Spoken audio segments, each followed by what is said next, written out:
Alors l'étude de cas, je me remets ici, sur le 4 janvier. Et je vais vous expliquer ce que moi je fais lorsque j'ai ce type de courbe.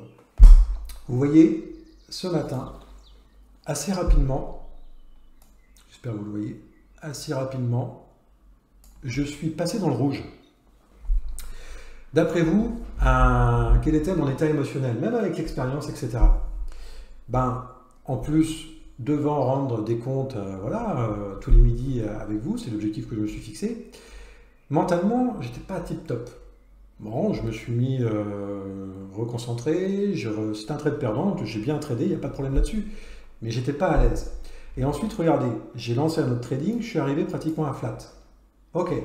Ensuite, j'ai lancé un autre trade, je crois que j'ai dû m'arrêter par ici, et j'en ai relancé un autre. Croyez-moi qu'à 60 $, j'ai hésité à relancer un autre. Pourquoi?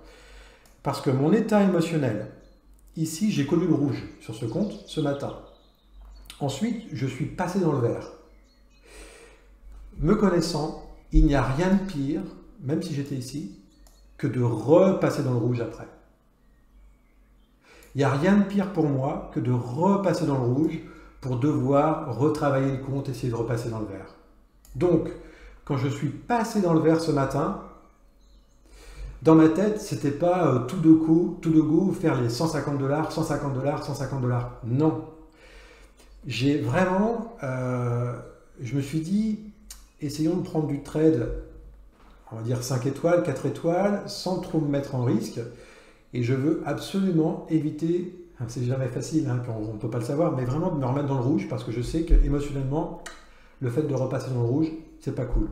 Donc, quand j'étais au-dessus des 100 $, même si les 150 $ n'ont pas été atteints, boum, j'ai coupé. J'ai coupé, d'autant qu'hier, j'ai fait 260. Je ne suis pas en retard en fait. Si vous faites la somme des deux, je suis à 300 $. Ouais, même plus, 360. Donc 150 plus 30, 150, 300, je suis en avance. Pas de problème. Et c'est ce qui fait que petit à petit, j'installe de la régularité dans mon trading. Parce que même si je ne suis pas à l'objectif du jour, ben, ça m'arrive de couper avant. Vous pouvez considérer que c'est peut-être petit bras, mais moi je me connais. Le fait d'être déjà passé par le rouge dans la journée et de repasser après dans le rouge, c'est pas bon du tout. Regardez la différence avec la journée d'hier. Je vous la remontre. La journée d'hier, ça n'a rien à voir. En fait, j'étais déjà en confiance. Ok, j'ai pris une perte, mais pas de problème avec ça. Et donc là, si j'étais sorti à 150 $ par ici, ouais, j'aurais coupé. Hein. Il n'y a pas de problème avec ça. Mais bon, peu importe. Voilà, c'était on va dire, l'étude de cas du jour. Moi, personnellement, comment je gère un petit peu la courbe de ma PNL et émotionnellement, comment je gère tout ça. Donc, vous l'avez vu, c'est des petits montants, mais une mi-temps après l'autre, un match après l'autre, hein, une saison après l'autre, il faut après garder la même logique. Si c'était en mini, ça aurait été la même logique. Et en mini, vous multipliez par 10 les résultats obtenus. Ok? Allez, je vous souhaite un bon après-midi. Je voulais vous montrer du trade. Est-ce que j'ai le temps? Allez, 55, je voulais juste vous montrer quelques petits trades passés aujourd'hui. Et j'ai eu une question aussi sur les stops. Allez, je suis bavard, j'en profite. Les trades de ce matin sur le compte en question.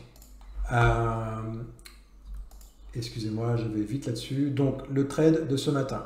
Regardez. Ce matin, donc une petite ligne de tendance ici. Donc, premier point de contact là. Merde. Hop. Premier point de contact ici. Ok. Là, on a eu quelque chose qui m'intéressait fortement. Normalement, pour bien faire, j'aurais dû rentrer ici, sur cette bougie. D'accord? Et aller chercher quelques petits points et laisser peut-être courir un micro, voire chercher la liquidité là-haut et plus. Ok. Ça, c'était mon premier trade. Et vous voyez, je suis sorti un peu flat ici. Parce que le marché ne me donnait pas satisfaction. C'était lent, ça rentrait dans un range, etc. Donc, j'ai préféré sortir. Ok, ça, c'était un trade un peu voilà, flat. Ensuite, c'est là où j'ai pris mon stop, où je suis passé dans le rouge. Là, vous voyez la ligne de tendance qui m'intéressait, au-dessus le MA 200, une bougie verte qui m'intéresse. Ici, je rentre long pour aller chercher ça. Bon, j'ai une question sur les stops. Ben là, tu le vois, typiquement, Mon stop n'était pas tout à fait en dessous. Ça c'est la connerie, ça. Hein, se mettre un tick en dessous le plus bas, c'est la connerie.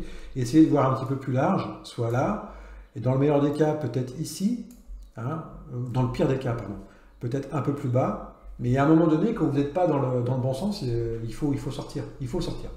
Donc là, j'ai été stoppé. Ça, c'était ma perte de ce matin. Et regardez ce que j'ai fait juste après. Ce stop, alors croyez-moi sur parole, il y a deux traits ici. Il y a à la fois une sortie et à la fois une entrée en position. Je suis sorti de ma position longue ici, en perte, et tout de suite après, je suis rentré court. C'était aussi pour moi un setup de short. Et j'ai pris mes profits sur les zones de liquidité. Là, il y en avait une ici, donc j'ai commencé à prendre mes profits là.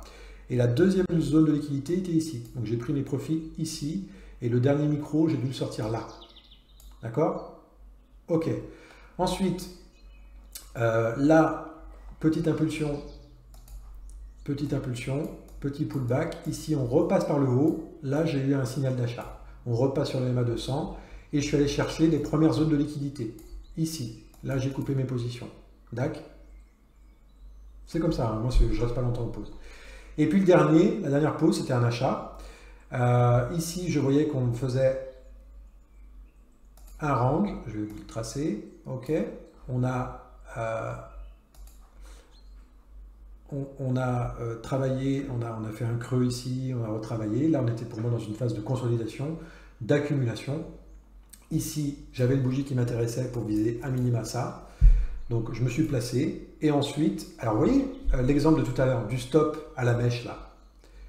Là, si vous avez mis, j'étais rentré long ici. Si vous avez mis un stop ici, ben ouais, vous étiez sorti. Moi, je ne mets pas de hard stop. J'ai besoin de voir les choses. Et après, là, mon stop était placé. OK? Même si ça tombe, il y a nécessairement un petit pullback après pour vous permettre de mettre le stop après. Vous n'aurez pas votre stop idéal, mais je préfère ça plutôt que de me faire sortir à chaque instant. Et là, vous voyez, ça m'a pas desservi, au contraire. Et c'est reparti après. Et j'ai pris mes profits sur la première zone de liquidité. J'aurais pu attendre la cassure, mais voilà. J'ai sorti mes micros ici, et le dernier micro, j'ai sorti là. Donc vous savez tout de mon trading de ce matin sur le compte en question. Allez, c'était partagé.